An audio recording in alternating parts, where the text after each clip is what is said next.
এটা আজকে আমাদের 4 নম্বর টোল, এটা আমরা ক্রস করছি। এরপরেই শিলিগুড়ি, এটাই লাস্ট টোল শিলিগুড়ি আগে, পরে আর কোনো টোল পড়ে না। এখানে আমার একটা ফেভারিট স্পট ছিল, এখানে গাড়ি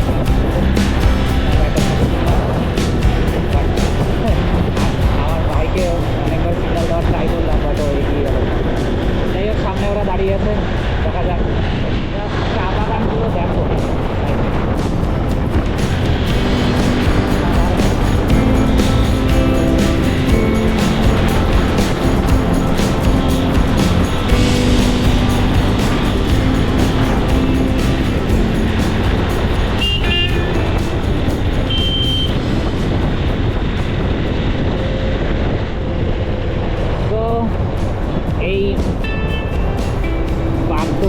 থেকে আমাদেরকে নিতে হবে রাইট।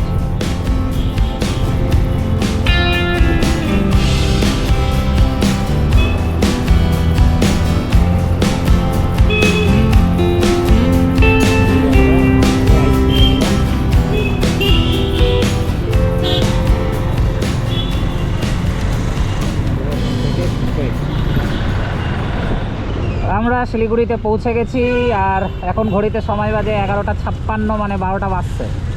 প্রচণ্ড জ্যাম, কজ অফিস টাইম শুরু হলেই শিলিগুড়িতে জ্যাম স্টার্ট হয়ে যায়।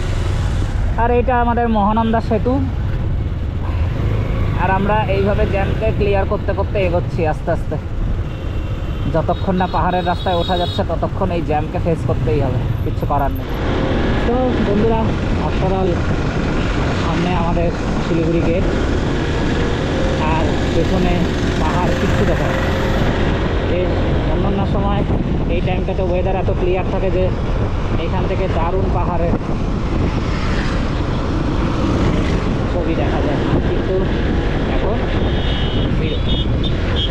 ডিসেম্বরে এসেও যদি এরকম ওয়েদার হয় তাহলে আর ডিসেম্বরে আসবো, কোনো সময়ই আসবো। যে সময় আসছে সে সময় মেঘই ছাড়ে না। আর এত অপেক্ষার পর এবার সামনে হালকা হালকা পাহাড়কে আমরা দেখতে পাচ্ছি। অনেক অপেক্ষা করতে করতে করতে করতে ভাবলাম আজকে আর মনে হয় কিছু দেখতেই পাবো। অনেকটা কাছে আসার পর সেরকম থেকে এবার একটু দর্শন করে পাহাড়, এটাই খুশি। তো এটা হচ্ছে মহানন্দা ওয়াইল্ড লাইফ স্যাঞ্চুরির মধ্যে পড়ছে, আর এখানে হচ্ছে বেঙ্গল সাফারি আমরা ক্রস করছি। এই দিকটায় বেঙ্গল সাফারি। এই রাস্তাটা ভীষণই সুন্দর, এটা NH-10-এর মধ্যেই পড়ছে। রাস্তাগুলো দেখতে পারো কি সুন্দরভাবে, চারিদিকে বড় বড় গাছ, আর এখানে অনেক ওয়াইল্ড অ্যানিমালসও আছে।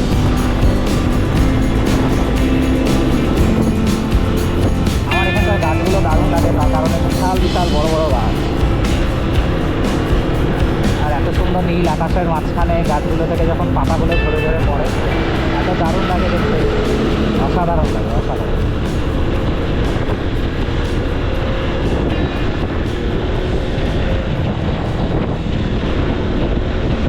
তো এখান থেকে মালবাজার 44 কিলোমিটার, গ্যাংটক 104, আর কালিম্পং 54। আমরা যাচ্ছি Sittong. According to Google map আমার যতটা মনে হয় কালীঘোড়া থেকেই ওঠা বের করেছিল। এই রাস্তাটাও ভীষণ সুন্দর, আর এই রাস্তাটা তো ভালো, আমার ফরেস্ট খুব ভালো লাগে। এরকম ফরেস্টের চারিদিকটা ঘুরে থাকি। ক্রসিং জোন থেকে আমরা সামনে এগিয়ে যাচ্ছি। রাস্তা পুরো মাখন, রাস্তা নিয়ে কোনো কথা হবে না। এই বেঙ্গল সাফারির রাস্তা আর লাটাগুড়ির রাস্তা একদম একই রকম, তো সুন্দর। মানে এই রাস্তা যদি 1000 কিলোমিটার হয় তা 1000 কিলোমিটারও লোক চালিয়ে এত দারুণ। সব ফরেস্ট অফিসাররা বিভিন্ন সময় এই রাস্তাগুলোতে হাতিও চলে আসে। তো এলিফ্যান্ট ক্রসিং জোনও রয়েছে অনেকগুলো, ফরেস্ট অফিসাররা কাছে দিকেই থাকে কোনো সময় যদি সামনে আসলে।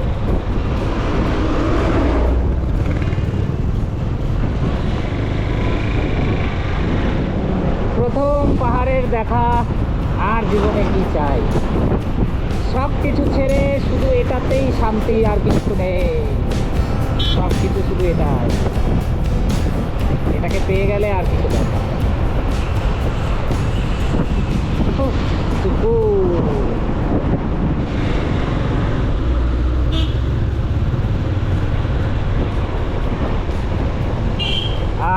টার্নটা ঘুরবে আর দেখবে সব কিছু পাল্টে যাবে। এই একটা টার্নেই সব কিছু পাল্টে যায়। এই একটা টার্নেই সব সুন্দরতা লুকিয়ে আছে। শুধু এই একটা টার্ন ঘুরলেই আমরা সব কিছু থেকে মুক্তি, সব চিন্তা, সব ভাবনা থেকে মুক্তি। আর এবার আমরা পাহাড়ের রাস্তায় আস্তে আস্তে, হ্যাঁ, তিস্তার প্রথম দর্শন আর তার সাথে পাহাড়। বাহ, সেই সেই আকাশ ভাই পুরো একদম স্টাইল সেই মারছে। আর আমাদের পিছনে ব্রিজ, আর এই তিস্তা নদী বয়ে চলেছে, আর ওপরে সুন্দর পাহাড় শুরু, আর পাহাড়ের রাস্তাও শুরু এখান থেকে। এবার আস্তে আস্তে পাহাড়ের উপরে আমরা উঠতে থাকবো।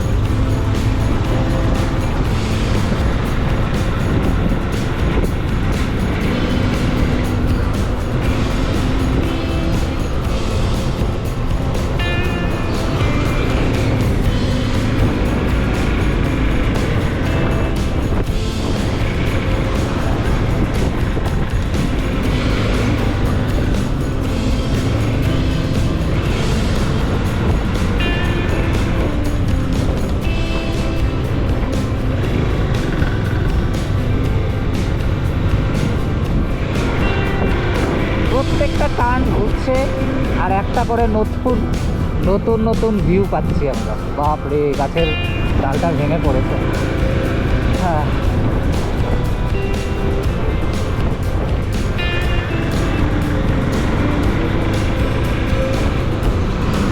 এই সেবক কালী মন্দির। এবার সেবক কালী মন্দিরকে আমরা ক্রস করছি। সামনে সেবক ব্রিজ পড়বে, ওই ব্রিজের ওখানে আমরা একটু দাঁড়াবো। এইখানে আর দাঁড়াবো না, তার কারণ এই জায়গাটায় অনেকটা ভিড় হয়ে আছে। এইখানে আর দাঁড়াবো না, সামনে সেবক ব্রিজে গিয়ে একটু দাঁড়াবো।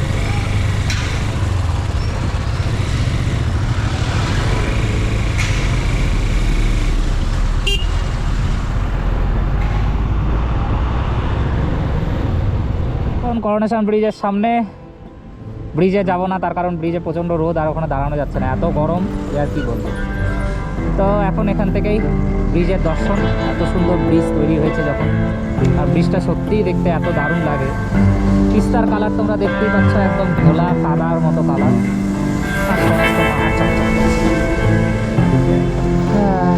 এখন অনেকটাই রাস্তা বাকি, একটু একটু করে রেস্ট নিতে নিতে যাচ্ছি।